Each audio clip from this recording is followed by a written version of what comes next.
Segundo round municipal, copo meio cheio na economia e reformas natalinas. Esse é o Papo Democrático, o seu compilado semanal de política brasileira. Meu nome é Carlos, sejam muito bem-vindos. Fala galera, aqui é o Atanã e eu tô pronto para falir. Fala pessoal, aqui quem fala é o Pitanga, mas nem só de eleições vive o homem, de impeachment também. Fala galera, aqui quem fala é o Vinícius e hoje, neste sábado, dia 28 de novembro, os corintianos decidem quem será o futuro presidente do clube. Política brasileira. A política está em tudo, senhoras e senhores. Ah, certamente. Hoje... O Vini acha o time dele muito democrático, né, velho? Nossa, nem parece que o André Sanches é... eu vou nem falar, vou ficar calado. Eu não vou comentar sobre o meu anti-herói.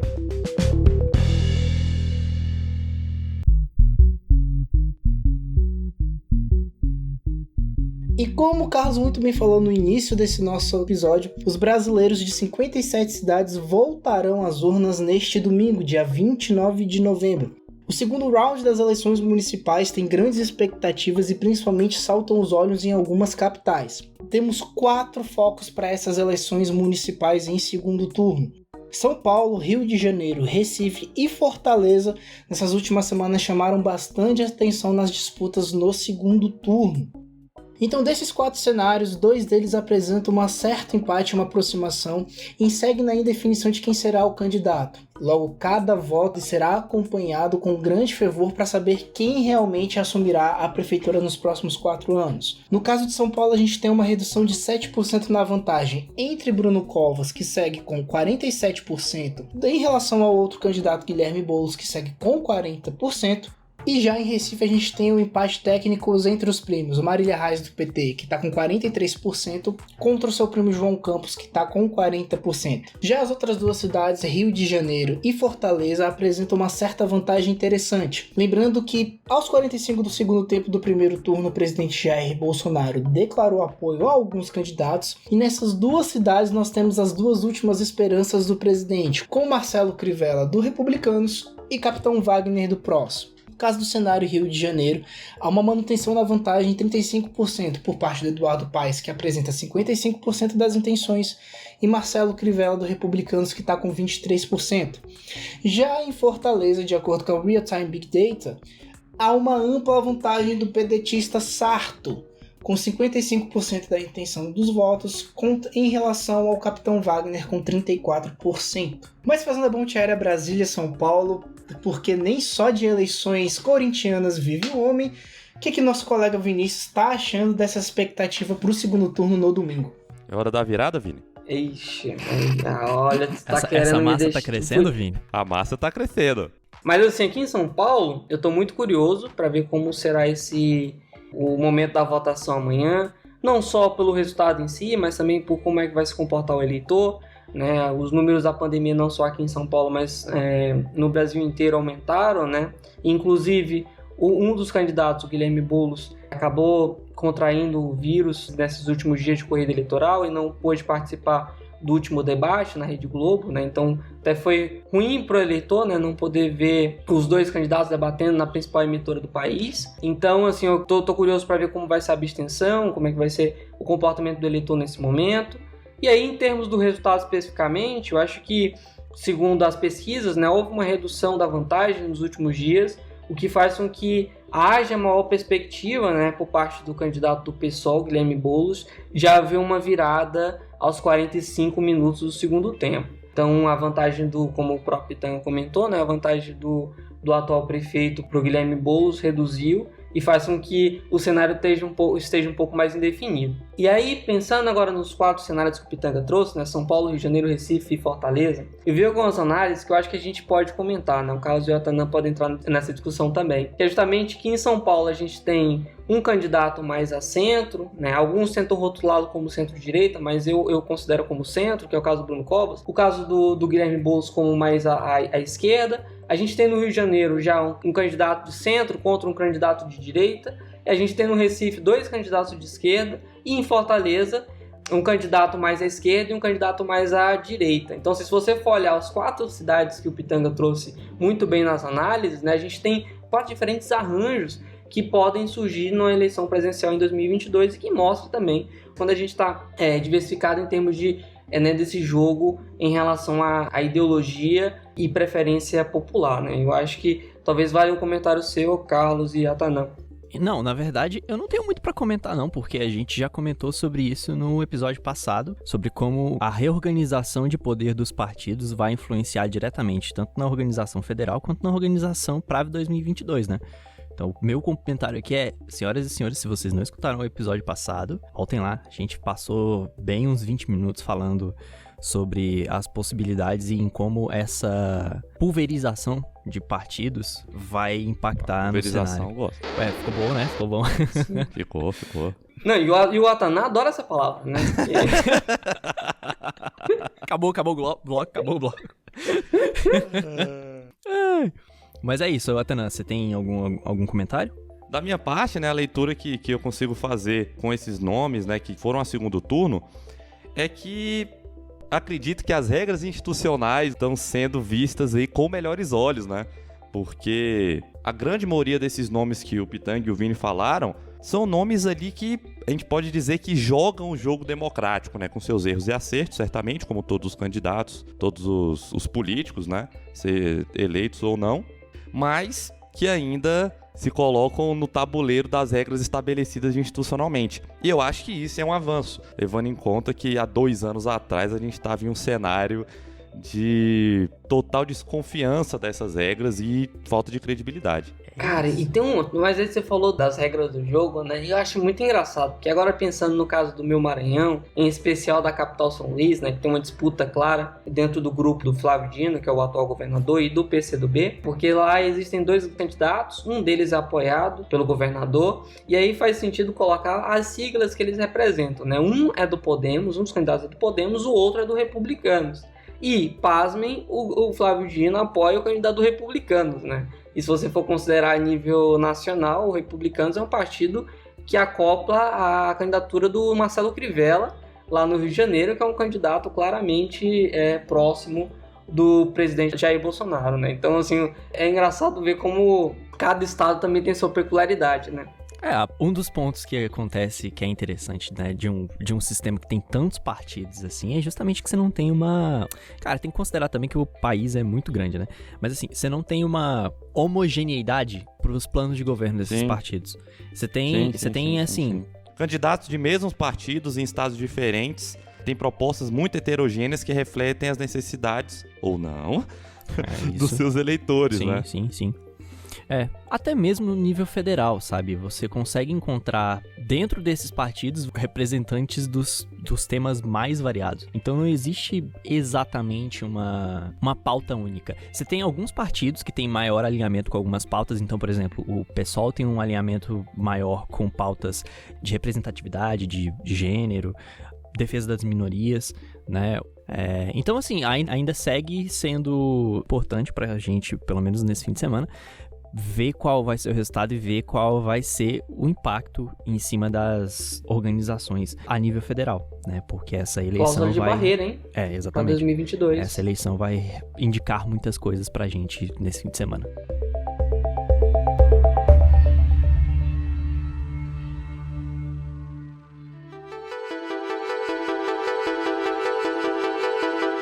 Pessoal, e já que a gente falou de eleições, eu acho que vale também falar sobre o nosso contexto nacional e a economia, né? Essa semana foi marcada pela Black Friday, não sei como é que vocês lidaram com isso, mas eu acho que eu não lidei tão bem, assim, esperava gastar pouco, acabei gastando um pouco mais do que eu imaginava.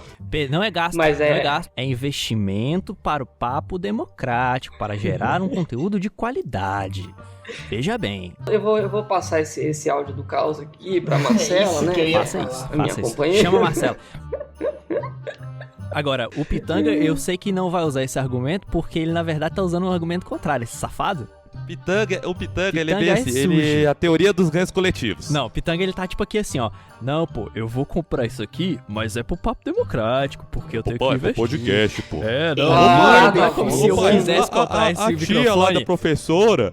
A tia lá da escola disse que pra eu ver a videoaula, eu preciso aqui desse set com essa GTX 1650 de 6 GB e 1 TB de memória com 32. Mas é barato, pai, mas é pra ver a aula, né? Porque senão não tem como aprender. Mas assim, houve tanto a perspectiva positiva quanto negativa desse momento de boom de vendas, né? Então, segundo uma consultoria GfK, eles consideram que 54% dos consumidores trocaram as lojas físicas por compras virtuais, o que foi muito importante para o segmento de e-commerce. Mas, ao mesmo tempo, uma outra consultoria, né, a New Trust, eles consideravam que houvesse um volume de venda de 10 milhões de produtos, mas acaba que até o final, até as 18 horas de ontem, né, do dia que a gente está gravando, da sexta-feira, que é o dia da Black Friday, houve apenas 5,9 milhões de pedidos. E aí, nesse contexto também, vale considerar os números que a gente teve em relação a aumento de vagas formais em outubro. Então, também por conta desse boom de vendas, e aí Black Friday, depois Natal, houve um aumento de 400 mil vagas de empregos. Mas, ao mesmo tempo, a gente também teve números negativos no desemprego como um todo. Então, considerando o segundo semestre, o número de desempregados em relação à população total do país aumentou para de 14,6%, considerando os dados do PNAD. E esse número é, infelizmente, o maior desde 2012, quando iniciou a série histórica. E aí, considerando também esse momento cambaleante da recuperação econômica, a gente pode ter uma situação pior, né, de desaquecimento da economia caso essa segunda onda ou esse repique da transmissão de Covid no país ele de fato ocorra, né? A gente ainda está acompanhando para ver se os números aumentam, se os números se estabilizam, se os números reduzem, mas o contexto é preocupante para a economia nesse sentido. E aí vem também as discussões que já estão ocorrendo desde a semana passada, aliás, há muito tempo, sobre a continuidade do auxílio emergencial, né? Então, a última parcela será paga agora em dezembro e não se sabe ao certo se o governo vai propor a extensão, o prolongamento desse auxílio para o próximo ano ou como ficará dado o contexto. Então, o presidente Bolsonaro se pronunciou a respeito dessa semana e pediu para que os cidadãos brasileiros perguntassem ao vírus se ele deve ou não estender o auxílio emergencial. Mas como eu não posso perguntar para o vírus, eu vou perguntar para os meus colegas, né? Então, pessoal, a gente vai ter auxílio em 2021? Escutem o episódio passado. Valeu, falou. Não, é porque a gente... isso, próximo bloco. Não, pessoal, é o que nós debatemos na semana passada. Para ter auxílio emergencial, a economia tem que parar. Então, acho que a primeira pergunta é se a economia vai parar de novo para considerar isso, entende? Se a economia começar a fechar por conta do vírus, o que eu acho de verdade, assim, bem difícil que vai acontecer, por muitas variáveis... Não por termos sanitários. Não por termos sanitários. Caralho, tipo assim... Não por termos sanitários, mas por termos políticos. Por mim, a gente tinha feito 3 meses de full lockdown e já tinha passado essa exatamente. Então, o que a gente tem que ter em mente pra pensar se isso vai acontecer ou não primeiro, saber que o auxílio emergencial custa por mês mais do que o Bolsa Família custava em um ano, pra ter noção de qual é o impacto fiscal disso. Segundo, perceber que a economia formal tem dado sinais de melhora. O Guedes até apareceu um pouco tipo balançado ali nessa semana, né? Quando ele estava anunciando os dados, porque em tese, se essa recuperação continuar, no final da crise a gente vai ter meio que mantido o mesmo número de empregos que a gente tinha, formais, no começo da pandemia. O que é muito doido. E aí, até tem um outro problema que é considerar, mas são só empregos formais. Mas assim... Sobre empregos informais, a gente não tem muito controle, né? Já não tinha antes da pandemia. Então não é muito um marcador que eu acho válido do ponto de vista de análise para usar.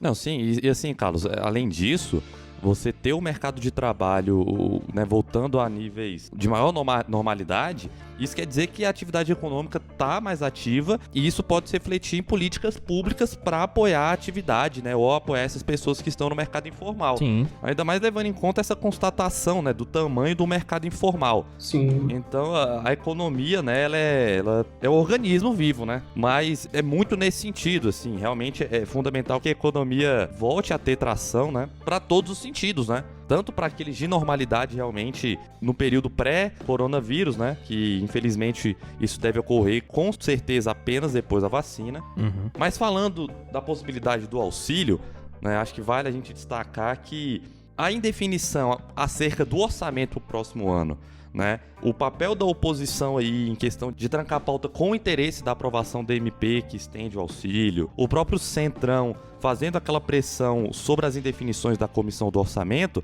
isso abre possibilidades para que sim o auxílio emergencial possa ser estendido por algum tipo de acerto político. Ainda é difícil, levando em conta os indicadores econômicos que nós temos, mas a falta de definição pode permitir que isso ocorra ainda dentro das regras institucionais, seja por um orçamento extraordinário, alguma coisa mais nesse sentido. É claro que... No ano que vem não teremos orçamento de guerra, só é bom lembrar, né?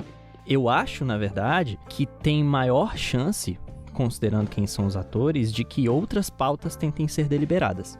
Então, eu acho que não ainda esse ano, muito difícil esse ano, mas que pautas como o famigerado Renda Brasil, que pro Papo Democrático é Bolsa Pátria.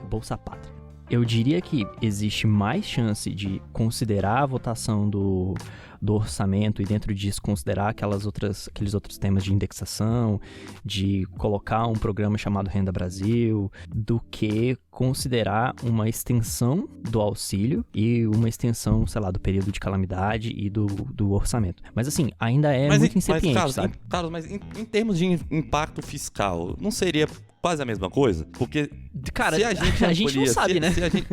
Não, mas é isso que eu tô dizendo, né? Porque se o Bolsa Pátria for lançado nos moldes que a gente estava conversando e que os acertos indicavam, ok, será um programa menor do que o auxílio emergencial, mas ainda assim maior que o Bolsa Família com valores maiores. Sim. Né? Essa é a expectativa, então, assim, por isso que tem a discussão, né? Senão nem teria. Mas aí a questão entre a possibilidade de você estender o período de calamidade e encaminhar recurso via auxílio emergencial ou encaminhar recurso via Bolsa Pátria, em termos fiscais, o resultado é o mesmo. Mas assim, claro, em termos institucionais, você criar uma política pública mais robusta, tem uma sinalização. Enquanto você fingir que não tem orçamento... Né? Exatamente. Isso tudo dentro de previsão orçamentária e tudo mais. Exato. Aí eu concordo contigo. Por exemplo, estava sendo discutido pelo senador, tinha até a possibilidade de ter prerrogativas em relação à forma como seria repassado esse recurso parte dos estados, né? Porque estava na discussão dentro do Pacto Federativo. Não, mas aí é esse o ponto, assim. O problema do auxílio emergencial é que ele é só dinheiro encaminhado, né? Você tá repassando dinheiro pra população. Você não tá definindo o que você vai fazer pra compensar isso, porque, cara... Carlos, é porque assim, cara, no atual cenário, não tem nada muito que a gente possa fazer, sabe? Não, mas o que eu quero dizer... Assim, com a atividade econômica lenta, beleza, o que a gente pode fazer? Aí eu voltei a concordar com o Felipe Salto, diretor do Instituto Fiscal Independente do Senado. É a gente repensar as metas de superávit primário. Eu acho que é isso que dá pra fazer. Não, mas o que eu quis dizer... Depois disso... o que eu quis dizer é o seguinte, é que o auxílio emergencial, só a prorrogação dele, não traz nenhuma solução. Traz um auxílio para a população. Mas quando você pega o debate que foi construído em torno do Renda Brasil, você está falando de tirar de algum lugar, você está falando de, por exemplo, desindexar o orçamento para colocar em outro programa. Não é só tipo, eu vou pagar. Eu vou pensar de onde eu posso tirar e vou colocar aqui porque eu acho mais importante. Eu acho que esse é o conceito central e esse é o conceito que faz diferença, entende? O auxílio é mais fácil. É porque assim, eu acho que o grande ponto e o grande acerto aí, que até eu, né, já elogiei o governo, foi a questão de celeridade, né, e questão de resolução ali de problemáticas para a população receber o dinheiro.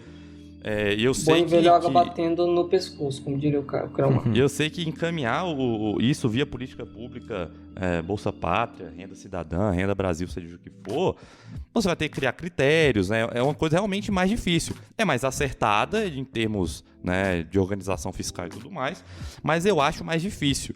E é por isso que eu foco na questão fiscal, entendeu? Se o prejuízo vai ser o mesmo, eu pessoalmente... acho que mantém como tá, pela questão que já é um sistema que tá funcionando, já consegue entregar o recurso, e ok, vai ter fraude? Cara, infelizmente tudo sempre tem alguma coisa, né? Assim como tem no Bolsa Família, que é um programa já estabelecido, e é o percentual baixo. A Caixa certamente deve estar concordando com a Fernandes, exatamente. Pois é, a Caixa.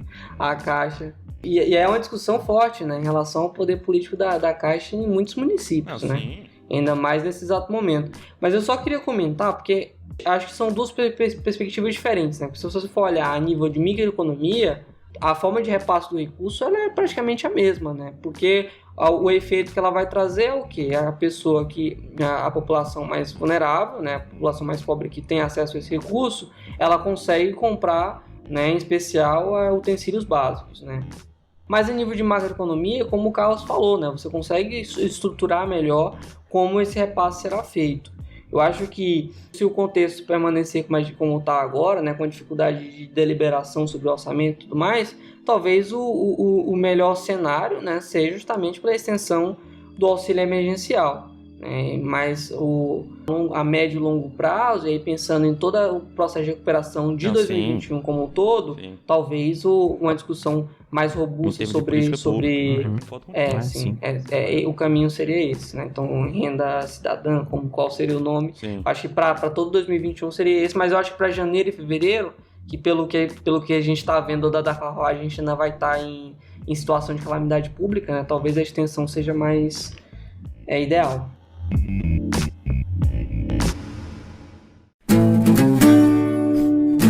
E como o Brasil não só vive eleições municipais e ações federais, para deixar vocês atualizados, na última sexta-feira, dia 27 de novembro, aconteceu a última votação do processo de impeachment em Santa Catarina. Esse primeiro processo, que condenavam tanto a vice-governadora Daniela Rainer quanto o atual governador Carlos Moisés do PSL, acabou absolvendo ambos. Daniela e Carlos estavam sendo acusados de improbidade após aprovarem o pagamento de uma verba de equivalência aos procuradores gerais do estado. Mas o que chama toda a atenção nesse processo é que, durante as votações nas primeiras partes do processo de impeachment, Carlos Moisés não conseguia formalizar uma base política para conseguir barrar. Porém, o que jornais locais constaram durante a semana, principalmente a partir do dia 25 de novembro, que caiu numa quarta-feira, é que tanto Moisés quanto o presidente da Assembleia Legislativa de Santa Catarina, o deputado Júlio Garcia, do PSD, voltaram a se reunir. O governador afastado acabou recebendo o presidente da Alesc e também o deputado Milton Ombros, do PSD, na Casa de Agronômica, que é a sede do governo estadual de Santa Catarina,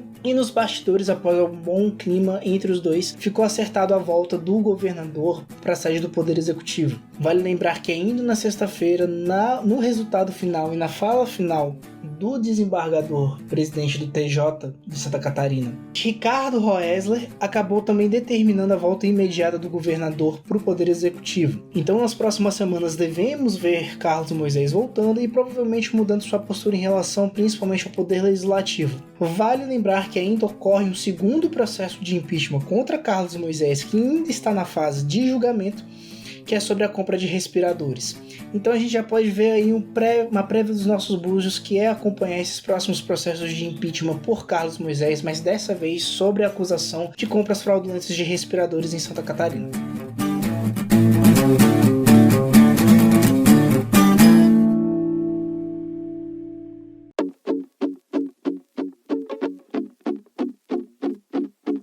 Nessa semana, o Poder Legislativo voltou a funcionar com mais força aí. Tava tudo meio parado por conta das eleições municipais. Mas embora a Câmara dos Deputados não tenha deliberado nada em plenário, o Senado Federal aprovou algumas coisas. Para destacar aquilo que foi aprovado, que eu acho que é o mais importante, nós tivemos a aprovação de um projeto de lei que altera a lei das falências, né? Levando em conta as dificuldades que muitas empresas enfrentaram por conta da pandemia, esse projeto amplia o financiamento às empresas em recuperação judicial, permitindo parcelamento ou desconto para o pagamento de dívidas tributárias, possibilita a apresentação de um plano de recuperação da empresa, entre outras medidas. E o objetivo é acelerar a conclusão do processo de falência, né, que hoje demora muito, se eu não me engano, a média de 5 anos. Um dos pontos que foi observado com muito carinho, né, e teve o apoio das empresas, foi a possibilidade legal de um acesso mais facilitado ao financiamento de alto risco, já que as instituições financeiras não se sentem muito à vontade de estar emprestando dinheiro para uma empresa que está em processo de falência por motivos óbvios. Então agora você tem possibilidades de menores juros, maior parcelamento, né, maior prazo de parcelamento, para que o empresário possa honrar com suas dívidas. Além disso, outro ponto muito interessante foi a apresentação de um plano de recuperação, que pode ser instruído via medida judicial ou acordado, né, com o credor dessa empresa que está em processo de falência. Isso faz com que tudo seja mais agilizado, né, e que tudo possa ser resolvido por outras vias, além da tradicional que é a justiça, que a gente já sabe que demora demais. Um avanço aqui que eu queria pontuar é a possibilidade dos produtores rurais pessoa física também possam solicitar recuperação judicial, mas o projeto especifica aí que esse plano de recuperação judicial só pode ser apresentado se o valor da causa não for maior que 4,8 milhões. Além de legislativo, nós também tivemos outras matérias que foram aprovadas pelo Senado, entre elas um aumento da pena para quem cometer fraudes em meio eletrônico e ainda foi aprovado uma alteração no Código Penal brasileiro que inclui agravantes aos crimes praticados por motivo de racismo. Fechando a nossa visão geral sobre o legislativo, nós também tivemos no judiciário, um campo aí que ninguém gosta muito de acompanhar porque tudo demora mais de 36 horas, o ministro Gilmar Mendes, ministro do Supremo Tribunal Federal, marcou para o dia 4 de dezembro o início do julgamento sobre a possibilidade da reeleição das presidências da Câmara dos Deputados e do Senado Federal. Essa ação foi movida pelo PTB, há algum tempo atrás, o Vini até destacou ela, e pede que o Supremo defina que essa proibição, na permanência do cargo se aplique tanto às eleições que ocorrem na mesma legislatura como em legislaturas diferentes. E o objetivo do partido, que é aliado do presidente Bolsonaro, é barrar a eventual reeleição de Maia. Vamos ver aí. E Alcolumbre. Sim, de Maia Alcolumbre. Ele mandou pro plenário, né? Bom lembrar. Mas quem pegou a relatoria foi... Sim, Gilmar Mendes, o nosso garoto Mendezinho. Da judicialização. Vale lembrar que esse processo já tramita em plenário. Então, última instância para análise dos ministros. Atanan, obrigado por ter levantado essa parte da presidência, porque esse debate tem influenciado e influenciou em outros temas também. E nós tivemos algumas atualizações interessantes no debate das reformas por conta disso também. A galera tá querendo mostrar serviço aí, né, Carlinhos? Pois o que você tá tem chegando. pra contar pra gente? Então, seguinte. Reformas natalinas. Então é o seguinte. Semana passada a gente estava comentando sobre como as reformas ficaram paradas até o final do segundo turno, Que é domingo, então a partir de segunda estamos de volta. Semana passada a gente também comentou sobre como o Maia estava se articulando, tinha ido visitar o Dória, tinha ido visitar o Ciro Gomes. Por que é importante considerar isso? Porque o que tem acontecido no momento, pelo menos presidência da Câmara, é que você tem dois grupos de pressão se organizando para concorrer já em fevereiro de 2021, O grupo ligado ao Centrão, que provavelmente vai apoiar a candidatura do deputado Arthur Lira, e do outro lado, um grupo que apoiaria ou o Maia ou algum sucessor do Maia. Nesse contexto, o que o grupo ligado ao Maia tem feito é buscado apoio de grupos que não estão ligados ao Centrão diretamente, que leva a gente para quem? Para a oposição. Essas pessoas têm articulado com a oposição um alinhamento, porque a oposição vê que seria muito mais interessante ter alguém ligado ao grupo do Maia, por mais que não seja considerado de esquerda, que ter um nível de abertura maior para debate com o presidente, e aí o grupo ligado ao Maia é considerado mais isso, A oposição acredita que a presidência do Maia foi bastante democrática, Teve bastante espaço para divergências. E assim, um exemplo é o PT. O PT tem a maior bancada, mas não tem ninguém na mesa diretora, o que é algo que eles pretendem evitar nessa próxima eleição. E aí faz mais sentido você apoiar o Maia do que considerar que vai ter mais espaço de fala com o Lira, que é considerado um deputado mais combativo e também teria um posicionamento mais alinhado ao governo, Por que isso é importante? Porque nesse contexto, o Maia está aproveitando e colocando um pouco de gás no debate da reforma tributária. O que a gente tem percebido, que tem chegado de informação, é que a reforma tributária pode ser um exemplo da força desse bloco e que, para que haja esse encaixe, esse alinhamento, algumas coisas seriam alteradas no texto da reforma. Então, seriam adicionados pontos como taxar lucros e dividendos, aquelas coisas que o PDT adora defender, por exemplo, taxar produtos de luxo, vinhos, queijos, taxar PVA, lanchas, aviões. IPVA em cima de lanchas, aviões, criar um sistema que seja considerado mais progressivo, E é interessante perceber, nesse contexto, que isso não está obrigatoriamente desalinhado daquilo que o Ministério da Economia prega e que o Maia e o Aguinaldo acreditam que são dois patrocinadores fortes da reforma, Por que eu digo isso? Porque o próprio Guedes já falou anteriormente sobre a necessidade de taxar lucros e dividendos, só que ele sempre coloca isso como eu vou fazer isso, mas eu vou tirar de outro lugar. Sempre tentando dar a entender que vai existir meio que um equilíbrio de arrecadação. Então é interessante perceber que a gente não tem de cara uma oposição contra essas possíveis alterações, né? Para a semana que vem, o ministro já tinha dito também que poderia encaminhar novas contribuições, então acho que é justo dizer que o relatório do Aguinaldo continua sendo peça-chave nesse debate, enquanto desses pontos vão ser acatados, né? Lembrando que a oposição tem uma proposta que eles chamam de proposta de reforma tributária solidária, né, que é a emenda à PEC 45, à PEC 110. Então, o tema também faz parte das negociações da presidência, do jogo de poder dentro da Câmara.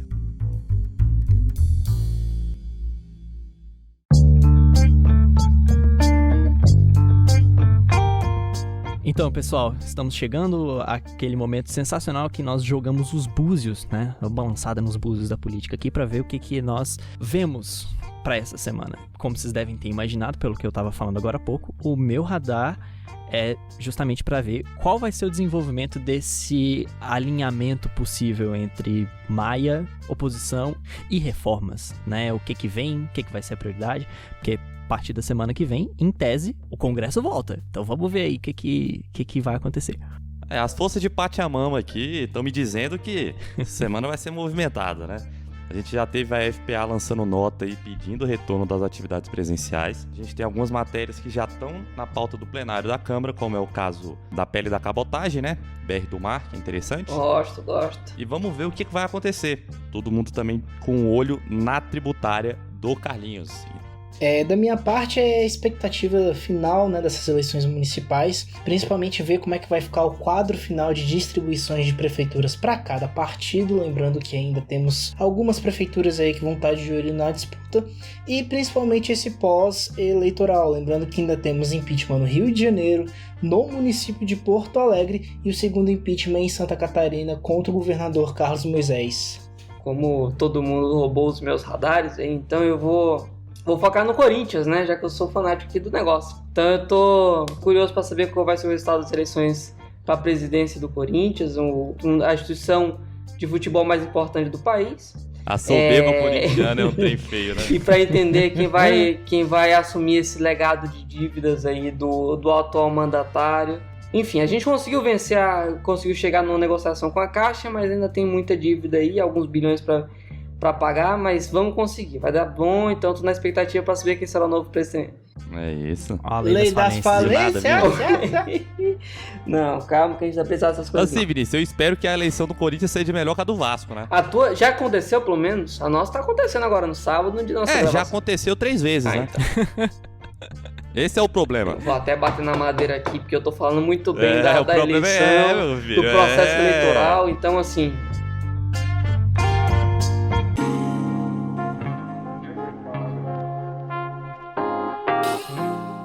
Bem, pessoal, é isso. Estamos chegando ao final de mais um episódio do Papo Democrático.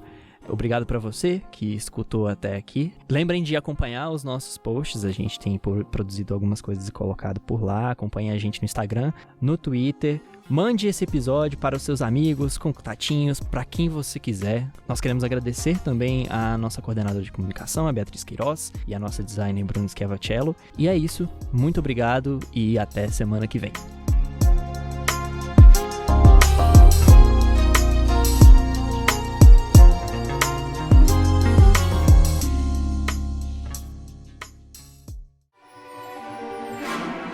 Na minha época, mano, imagina, tá louco. Mac, eu vou fingir, Vini, que tudo que tu tá falando desse exato momento não tem nenhuma validade semântica.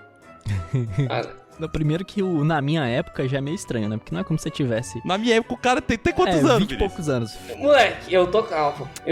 Então, assim, isso significa... Caralho, velho. Sério que tu tá falando que tu tá calvo pra mim? Não, e o Atanã ainda é mais novo que a gente, então assim, é foda. Não dá pra levar em consideração, sabe? Estoque. Calma. Dá aquela... Ó, não pode tirar esse áudio de contexto não, hein, cara. Atanã, eu vou colocar esse áudio no final, assim, ó. Isso ficou meio complexo. Olha, só pra dizer que na descrição do YouTube, o nosso é também acima de 10 anos. Então, é acima de 10 anos? Acima de 10 anos? Caralho, e tu quer ter filho? Acima de 10 anos e você avisa isso pra gente agora? Você é louco? Cara, tô em choque.